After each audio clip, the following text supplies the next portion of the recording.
Es oficial. El gobierno por medio de Conagua ha declarado emergencia por sequía en varios estados del país, incluyendo Nuevo León. El gobierno de Samuelín ya secó la presa Cerro Prieto. La boca está por terminarse. Esto es una locura. Y hablando de locura, ¿cuánto has pagado por un garrafón con agua o por un litro de agua en la tienda? Seguramente ya llegaste a la desesperación por no encontrar dónde comprar agua barata y la has comprado a precios muy altos. Y no es para menos, hoy estamos sufriendo por no tener suficiente agua en nuestras casas. En algunos lugares han pasado más de una semana completa sin agua. En otros tienen que correr para alcanzar los camiones que suministran agua. Muchas veces está contaminada y no es apta para el consumo humano. ¿Y cómo te sientes ante la crisis? Yo me siento desesperado porque mi vida ha sufrido un cambio muy drástico, pero también con miedo ante la incertidumbre de si mi vida regresará a ser como antes. O sea, a tener agua en mi casa las 24 horas del día. Y lo peor, ¿y si se llega a acabar el agua, qué vamos a hacer? Esta situación realmente es desesperante. Ya se han dado varias manifestaciones de las personas que se encuentran desesperadas por el agua y eso que vamos comenzando. La realidad es que la sociedad se encuentra muy vulnerable y la mayoría va a hacer lo que sea por tener agua. Y esto se va a poner peor, o mejor dicho, el gobierno y los empresarios lo están poniendo peor. Y este es el punto a tratar. El gobierno ha creado un gran problema, una sequía, que seguramente se pudo haber evitado. Esto ha creado un pánico entre la sociedad.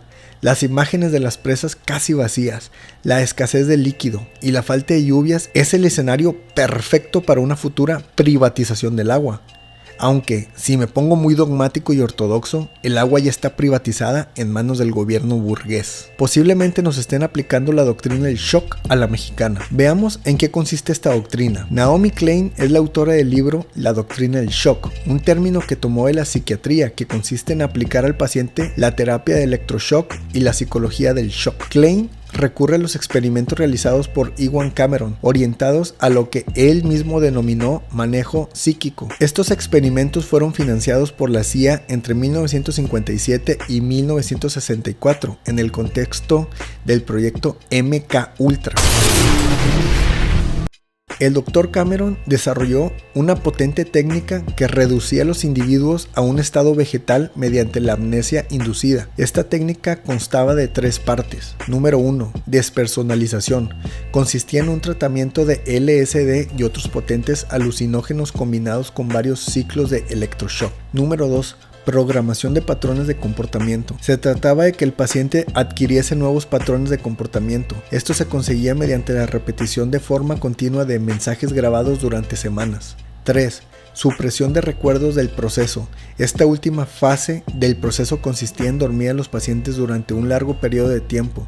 Podían ser semanas o incluso meses. El resultado de esto fue que, en muchos casos, los pacientes no recordaban nada en absoluto de su vida anterior. En la actualidad, muchos de los pacientes que pasaron por esas terapias no son conscientes de que éstas tuvieron lugar. Es importante aclarar que este era el presidente de la Asociación de Psiquiatría Americana. Al final, el pobre paciente quedaba a merced de los médicos que podían reprogramar su mente. Naomi Klein toma estos ejemplos y procesos individuales pero a escala social. En vez de toques y drogas, la terapia viene de guerras, hambrunas, golpes de estado o, así es, adivinaron, un desastre natural como una sequía.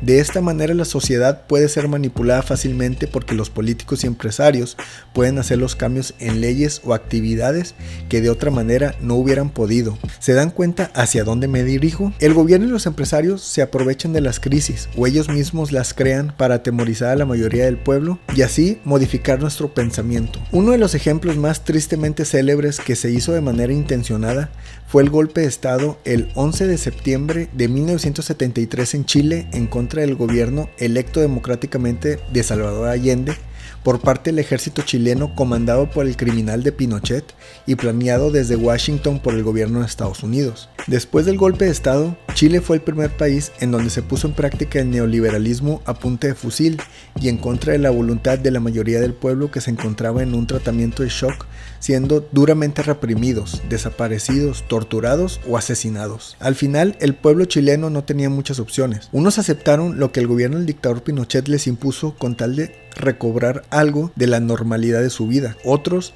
los que no aceptaron, fueron borrados del mapa. Y lo que hizo el gobierno de la dictadura fue privatizar todo lo que pudieron y uno de los recursos naturales fue, así es, el agua. La doctrina del shock a la mexicana es distinta a la que aplicaron en Chile. Mientras que en el país andino fue de golpe, o sea, de golpe de estado, en México es de una manera gradual, como de una guerra de baja intensidad. La diferencia radica en que en Chile, el gobierno de Salvador Allende iba en contra de los intereses de los capitalistas y del gobierno gringo, mientras que en México los capitalistas siguen manteniendo el control político, económico y social, así que en México no hay necesidad de un golpe de estado. Tengo que aclarar algo importante: en México el gobierno nunca va a decir que su intención es privatizar un servicio o una paraestatal, porque saben que, posiblemente, la sociedad no lo va a aceptar. El gobierno mexicano, sea del partido que sea, utiliza un sistema para privatizar que es el siguiente. Lo primero es dejar de invertir en las paraestatales elegidas para ser privatizadas. El gobierno deja de darle recursos a la paraestatal para crear una crisis económica artificial. De esta manera, los servicios comienzan a ser deficientes, los empleados no pueden solventar las necesidades y los clientes comienzan a quejarse. Hemos puesto a la venta empresas de un estado muy propietario. Lo segundo es crear una campaña en los medios de comunicación en contra de los trabajadores de la paraestatal para que los clientes los vean como los culpables de los malos servicios. Parte de esa campaña es para lavarle el cerebro a las personas diciendo que los servicios públicos son deficientes en comparación con los servicios privados.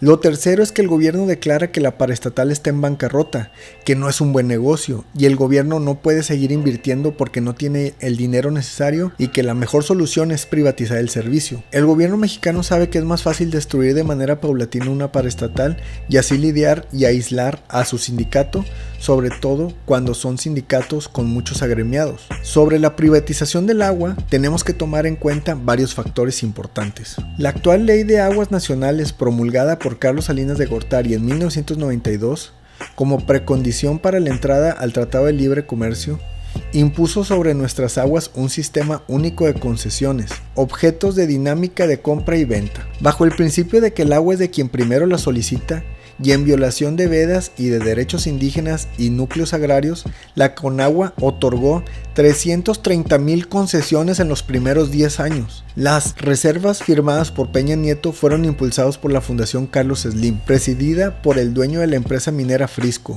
y la Fundación González Río Arronte, presidido por el socio de la transnacional petrolera Morgan Stanley, Jesús Reyes Heroles. Aquí al ingeniero Slim, constructor de esta obra, y al señor secretario de Comunicaciones. A las órdenes. Y el señor general secretario, que mandó el señor general secretario. Gracias. No de Comunicaciones, pero muchas gracias, porque estamos Gracias. aquí No, en su casa, aquí en el Heroico Colegio Militar. Las reservas cumplen con varias necesidades de los empresarios. En primer lugar, estas son pretexto para el levantamiento masivo de vedas, las cuales impiden acceso al agua en zonas críticas y afectan la seguridad jurídica requerida por transnacionales que cotizan en la bolsa de valores. En México ya existen varias ciudades que tienen el agua privatizada. En Aguascalientes fue privatizada en 1993, donde una firma conformada por ICA y una empresa extranjera asumieron la gestión. Su concesión fue ampliada en 1995 hasta 2025. También fue privatizada en 1993 en la Ciudad de México y en Cancún, Quintana Roo. En el primer caso se dividió el servicio en 4 zonas a cargo de igual número de firmas nacionales y extranjeras. En Saltillo, Coahuila, el servicio del vital líquido se concesionó en 2001. En Puebla, luego de controvertidas reformas a la ley de aguas del estado promovidas por el entonces gobernador Rafael Moreno Valle, en diciembre del 2013 se emitió el fallo de la licitación para concesionar el suministro de agua potable y fue hasta abril del 2014 que se dio a conocer el nombre del consorcio ganador, Concesiones Integrales. Con el nombre comercial de Agua de Puebla, la firma administra el recurso en la capital y circunscripciones territoriales específicas de los municipios de San Pedro Cholula, San Andrés Cholula y Amozoc. En 3 ciudades de Veracruz, Boca del Río, Medellín de Bravo y Veracruz, el agua se privatizó en agosto del 2015 con Javier Duarte como gobernador. El servicio fue otorgado a la empresa mixta, por 30 años, Grupo Metropolitano de Aguas y Saneamiento. El más reciente caso es en Querétaro, donde en días pasados el Congreso, con mayoría panista, aprobó la nueva ley de aguas que abre la puerta a la concesión del suministro por más de 40 años en los 18 municipios de la entidad. Quiero aclarar algo, no estoy confirmando la privatización del agua en Nuevo León, pero lo que el gobierno nos está aplicando, un tipo de doctrina del shock, parece ser el inicio para una futura privatización. Y aquí también tengo que aclarar otro punto, algo más dogmático, más a mi estilo. El agua siempre ha estado privatizada, Pero ¿cómo así?, dirá alguien de mi escaso pero bellísimo público. El agua siempre ha estado privatizada. Los distintos gobiernos mexicanos siempre han sido gobiernos burgueses al servicio de los capitalistas. O citando a Marx y Engels, el gobierno del Estado moderno no es más que una junta que administra los negocios comunes de toda la clase burguesa. Todos los gobiernos mexicanos, sean del color que sean y digan las mentiras que digan, están al servicio de los ricos, de los capitalistas, de la burguesía, y utilizan el Estado para manipular las leyes según sus necesidades y así repartirse los recursos naturales. En plena administración de López Obrador se le dio una concesión de agua, más concretamente el título de concesión 818.744 y registrado en la Comisión Nacional de Agua a nombre de Olga Sánchez Cordero para que al año pueda utilizar 228,000 metros cúbicos de aguas subterráneas nacionales en el municipio de General Terán, en Nuevo León. La concesión se registró el 26 de febrero del 2020 cuando la legisladora de Morena se desempeñaba como secretaria de Gobernación. Pero ahí no termina todo. El esposo de Olguita, Eduardo García Villegas, tiene otra concesión vigente que le otorgaron el 9 de octubre del 2018 para acceder a 1.480.000 metros cúbicos en la misma región hidrológica en Nuevo León que la autorizada a la exsecretaria de Gobernación, o sea, donde mismo que le dieron a Olguita. El gobierno federal de Morena, por medio de Conagua, le da concesiones a una de sus militantes que, por cierto, tenía uno de los puestos más importantes en la administración de López Obrador. Entre ellos mismos se reparten los recursos que, según, son de todo el pueblo. Mientras a Olguita le pagamos sus lujos porque es una servidora pública, la señora, no contenta con el gran salario que gana, se sirve los recursos naturales públicos para seguir ganando dinero. Es que los burgueses no tienen llenadera, se aprovechan de sus posiciones para seguirse enriqueciendo. Otro ejemplo sucedió en Puebla, estado gobernado por Miguel Barbosa de Morena, en donde habitantes y militantes de Pueblos Unidos de la región Cholulteca y de los Volcanes habían tomado las instalaciones de la planta Bonafont en el 2021. El 2022, por decreto de un juez, el gobierno de Morena a nivel estatal y federal mandaron a la Guardia Nacional y a la Policía Estatal a retomar las instalaciones para que la empresa extranjera Bonafont siga utilizando el agua como mercancía y quitándole los recursos a los pobladores locales. De nuevo, el gobierno de Morena defendiendo los intereses de los capitalistas extranjeros aún y que su negocio afecte a los ciudadanos mexicanos. Espero no ser profeta de la privatización, o sea, de la privatización de las empresas privadas y no de la privatización del gobierno burgués que ya nos está privando del poder tener agua en nuestras casas. ¿Sí sabían que la palabra privatización viene de privar, que significa dejar a una persona sin algo que le pertenece o sobre lo que tiene derecho, o dejar una cosa sin algo que le es propio? Recuerda eso siempre, una empresa privada te priva de algo, en este caso del agua, que para los capitalistas solo es otra mercancía, pero para el proletariado y el resto del planeta es vida, nuestra vida.